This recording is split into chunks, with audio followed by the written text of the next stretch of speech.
President, I think you deserve a lot of credit for two things. The first is assembling this great team of people, some of whom I've known for a long time, others who I've gotten to know during this period of time, but putting together a team, not just of talented individuals, but that work well together, is something never going to be reported on in the media or fully seen, but it happens every single day. For the most part, I interact with almost everyone around this table at some level.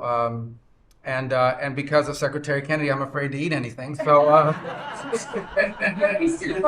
in front of him, he said Tootsie Rolls are okay in moderation. But it's a great team. And here's the second, and I tell this to people all the time. This is incredibly rewarding service, and you hear it in everyone's voices. Traditionally, in the past, and it's one of the problems we got in as a country, is presidents would say, okay, let's go do something. And then they would have to do a study, and then a study on the study, and then a long internal deliberative process. And by the time you got to it, it was too late or somebody had forgotten it. In this administration, it's moving. You know the direction because you know why you were elected. The American people elected you very clearly.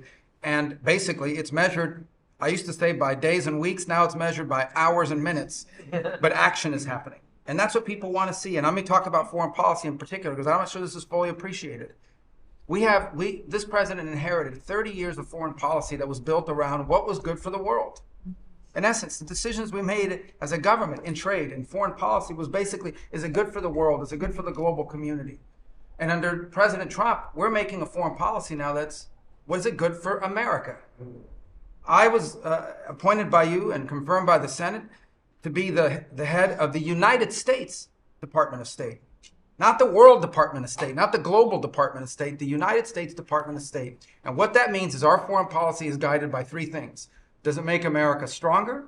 Does it make America safer? And does it make America richer? If something doesn't do one of those three things, and hopefully all three of those things, we're not doing it. Now, we went out and hired a consulting firm to help us organize ourselves. Luckily, they were free. They're called the Department of Government Efficiency. And they helped us do a couple things. Number one is our foreign aid. We were funding some crazy stuff. Crazy stuff. You tell me, how does a puppet show in some country around the world make us stronger, safer, and more prosperous? So we got rid of puppet shows and a bunch of other things. I'm sure there are very good puppet shows. And I'm sure that a bunch of charities in the world can go pay for it, but the American taxpayer should not. We've also, by the way, Mr. President, under your direction, reorganized the Department of State.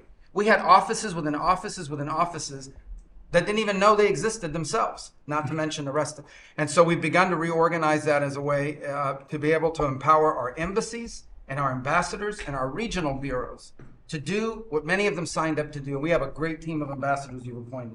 They're coming online every single day, very talented people.